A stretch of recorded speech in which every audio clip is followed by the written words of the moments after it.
வாழ பிடிக்காம heart attack வந்து செத்து போயிடலான்னு முடிவு பண்ணி சேச்சுரேட்டட் ஃபேட் நிறைய இருக்க பட்டரை போட்டு சிக்கன் செஞ்சு சாப்பிட்டேன். அதுதான் நம்மளோட சேச்சுரேட்டட் ஃபேட். அதனால எஃப்எஸ்எஸ்ஐ வந்து ஒரு நாளைக்கு 10% வரைக்கும் நம்ம கொழுப்பு அளவில் சேர்த்துக்கலாம் அப்படின்னு சொல்லியிருக்காங்க.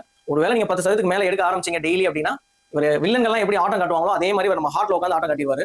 ஓகே, ஆட்டம் காட்டுறாரா இல்லையான்னு பார்ப்போமா?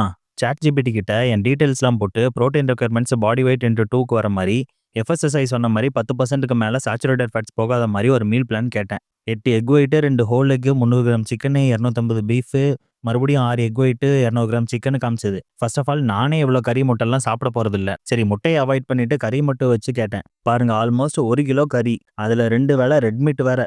அஃப்கோர்ஸ் இந்த மாதிரியும் யாரும் சாப்பிட போகிறதில்ல. ஆனால் இவ்வளோ சாப்பிட்டாலும் நம்ம சேச்சுரேட்டட் ஃபேட்ஸ் 10%க்கு மேலே போகிறதில்ல. இதெல்லாம் ChatGPT பொய்யா இருக்குன்னு யோசிக்காதீங்க. மெடிக்கல் ஸ்டூடெண்ட்ஸ் அண்ட் டாக்டர்ஸே பெர்ப்ளெக்சிட்டின்னு ஒரு ஏஐ தான் யூஸ் பண்ணுவாங்க ஸ்டடீஸ் ரெஃபரன்ஸ்க்கு எல்லாத்துக்குமே.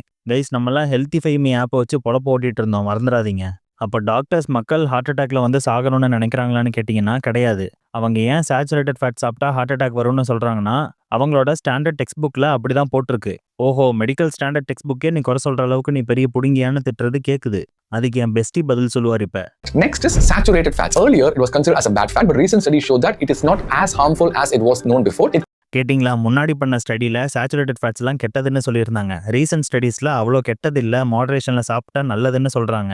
இன்னும் இது மாதிரி நிறைய ஸ்டடீஸ் போயிட்டு இருக்கு. நம்ம உடம்புல இன்னும் கண்டுபிடிக்காத ஹார்மோன்ஸே நிறைய இருக்கு.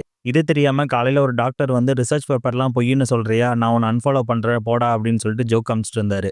டாக்டர்ஸ் அட்டாக் பண்ண வேண்டியது டிரான்ஸ் ஃபேட்ஸை, ஆனால் பண்ண மாட்டாங்க. அதுக்கு பின்னாடி எஃப்எஸ்எஸ்ஐ அது இதுன்னு நிறைய ப்ரொபகண்டா இருக்குது. ஆனால் டிரான்ஸ் ஃபேட்ஸ் எல்லாத்தையும் சிம்பிளாக ஜங்க் ஃபுட்ஸ்னு ஒரே ஒரு வார்த்தையில் முடிச்சுட்டு சேச்சுரேட்டட் ஃபேட்ஸை சாப்பிடாதீங்கன்னு சொல்லி சாப்பிட விடாமலே பண்ணிட்டாங்க. 2026 கூட அந்த பயம் இன்னும் நம்மளை விட்டு போகலை. வெயிட் லாஸ் பண்ணுறப்ப மட்டும் மஞ்சக்கருவு சாப்பிட்டா வெயிட் போட்டுரும், மட்டன் சாப்பிட்டா ஹார்ட் அட்டாக் வந்துரும்னு பயந்து கார்போஹைட்ரேட்ஸையும் டிரான்ஸ் ஃபேட்ஸையும் சாப்பிட்டுட்டு உண்மையாகவே ஹார்ட் அட்டாக்கோ டயபெட்டிஸ்லாம் வந்து செத்து போயிட்டு தான் இருக்கும். ஓகே, எனக்கு சேச்சுரேட்டட் ஃபேட் எவ்வளோ சாப்பிடணும்னு தெரியல, 10%க்கு மேலே அதிகமாக சாப்பிட்றணும்னு பயமாக இருக்குன்னு தாட் வந்தால் இந்த கமெண்ட்டில் நெய் தோசை வச்சு ஒரு எக்ஸாம்பிள் சொல்லியிருப்பேன், படித்து பாருங்கள், புரியும். டெய்லி ஸ்டோரிஸில் இந்த மாதிரி நிறைய இன்ஃபர்மேஷன் ஷேர் பண்ணிகிட்ருக்கேன், ஹைலைட்ஸ்லேயும் போட்டுட்ருக்கேன். ஸோ மறக்காமல் ஃபாலோ பண்ணிவிட்டு கேலரியை கவுண்ட் பண்ணி பைத்தியம் பிடிச்சி காசு வேஸ்ட் பண்ணாமல் ஜாலியாக ஃப்ரீயாக வெயிட் லாஸ் பண்ணுங்கள். அவ்வளோதான் இன்றைக்கி, நாளைக்கு வரேன், பை.